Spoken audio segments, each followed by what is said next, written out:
Shalom, shalom. First, I like to give all praises unto Yahweh, Ba'ashem Yahushai, Waharakah Kadash, and double honors to the apostles and elders of Great Millstone, and honors to you brothers out there in the highways and the byways, teaching this word in all sincerity and truth. Now, you got this guy, Vocab Malone, still, desperate for attention.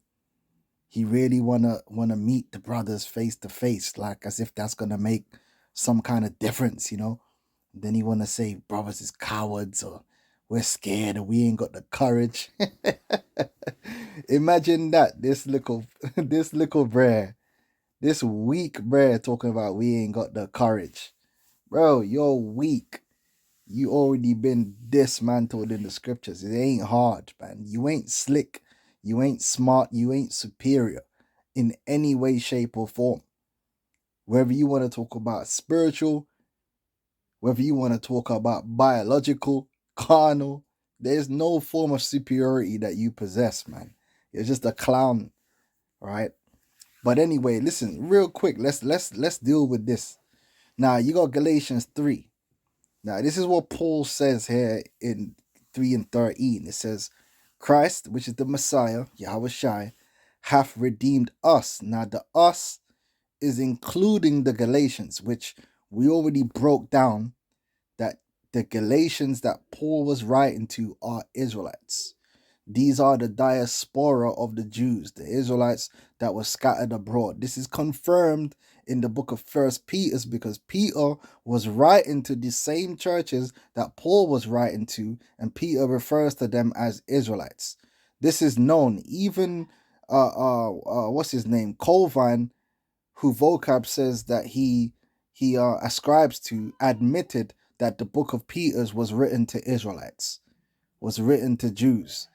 And the church of Galatia was one of them. So it says, the Messiah hath redeemed us from the curse of the law, being made a curse for us. For it is written, cursed is everyone that hangeth on a tree. That the blessing of Abraham might come on the Gentiles through Hamashiach, right? Yahweh Shai, that we might receive the promise of the Spirit through faith.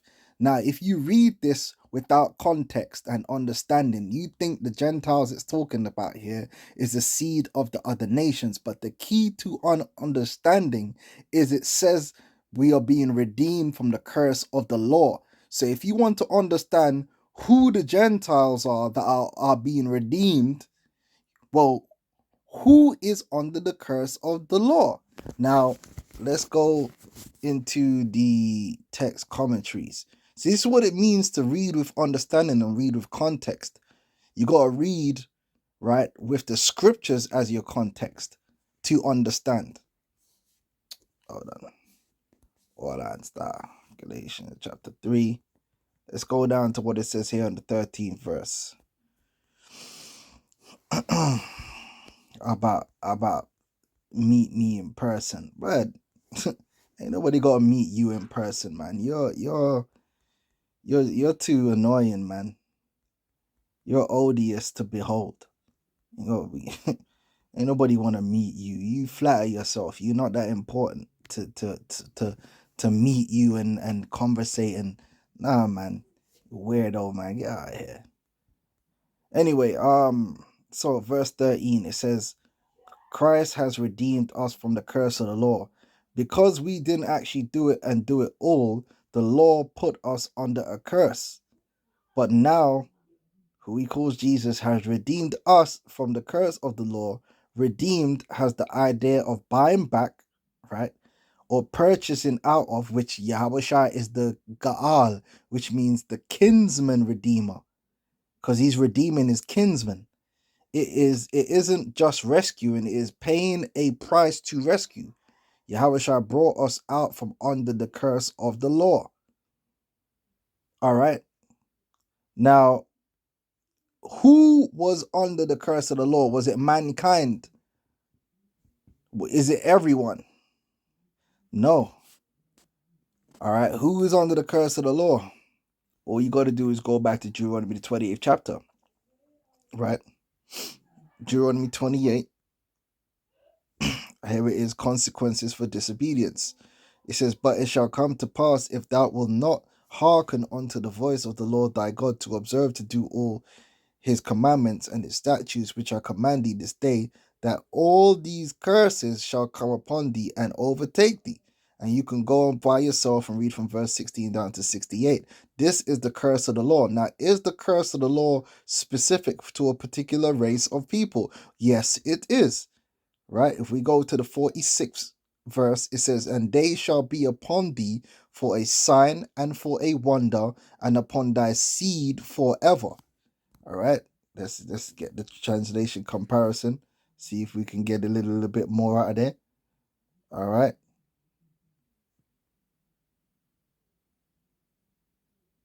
It says these horrors will serve as a sign and a warning among you and your descendants forever. All right. So the curse of the law is something which is specific to the Israelites. It's not on everyone. So these Gentiles, they were under the curse of the law. That means that these Gentiles were Israelites. Because why? We know that Israel was scattered among the Gentiles. That we know that the Jews of Jerusalem didn't represent all Israel. You had Israelites that had been scattered among the Gentiles, scattered throughout the world. This is called not having ignorance and reading with understanding. All right. You go to Deuteronomy, the 21st chapter, which Paul quoted in Galatians 3 and 13, and that it was the Israelites that said, cursed be everyone that doeth not this, and cursed be everyone that doeth not. It is 21, isn't it? Hold on. Did I get that wrong? It's not Deuteronomy 21.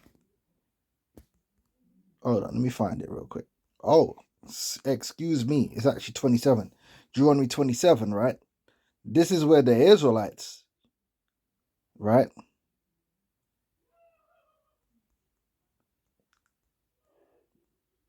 You know, this is the curse of the law, the curse of not keeping the law. And the curses are detailed in the 28th chapter, right? That's why when you go into Daniel's, I believe it's Daniel's the 9th chapter,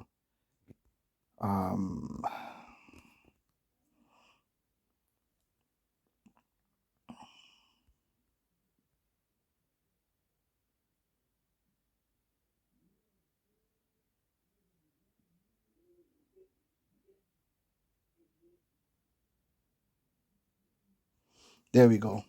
So this is Daniel 9 and 7. It says, O Lord, righteousness belongeth unto thee, but unto us confusion of faces as at this day, to the men of Judah and to the inhabitants of Jerusalem and to all Israel, that's the ethnic group, that are near and that are far off, through all the countries which thou hast driven them, because of their trespass that they have trespassed against thee. O Lord, to us belongeth confusion of face, to our kings, to our princes, and to our fathers, because we have sinned against thee. To the Lord our God belong mercies and forgiveness, though we have rebelled against him. Neither have we obeyed the voice of the Lord our God to walk in his laws, which he set before us by his servants the prophets. Yea, all Israel have transgressed thy law, even by departing, that they might not obey thy voice. Therefore the curse is poured upon us, and the oath that is written in the law of Moses, the servant of God, because we have sinned against him, and he hath confirmed his words which he spake against us and against our judges that judged us, by bringing upon us a great evil. For under the whole heaven hath not been done as have been done upon Jerusalem. As it is written in the law of Moses, all this evil is come upon us, yet made we not our prayer before the Lord our God, that we might turn from our iniquities and understand that truth. So, like I said, very key information here.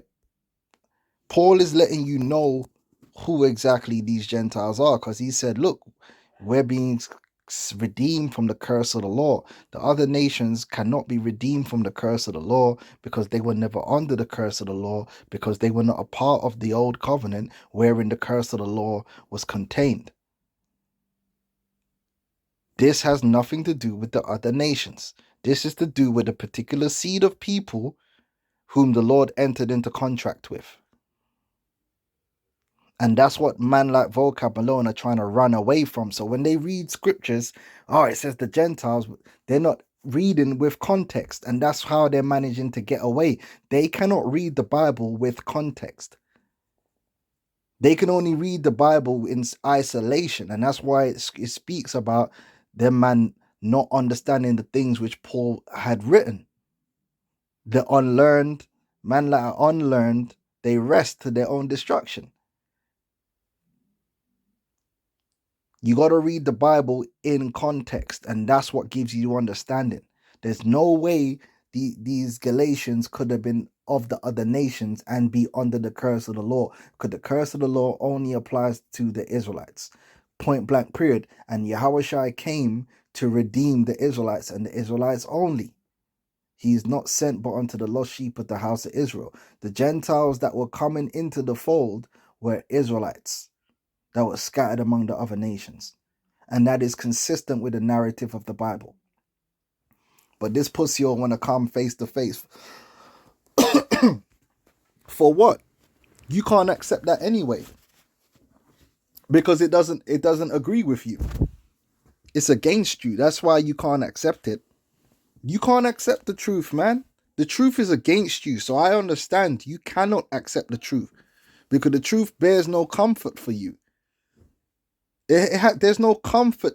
Listen, the truth can only comfort the elect of Israel, because the truth is for us. It is actually advantageous to us. The truth will never comfort an Edomite, because the truth is you're going to be exterminated. It is against you. There's nothing in the truth for you. The truth could never be sweet for you, because there's nothing there for you. There's nothing in this Bible for Esau.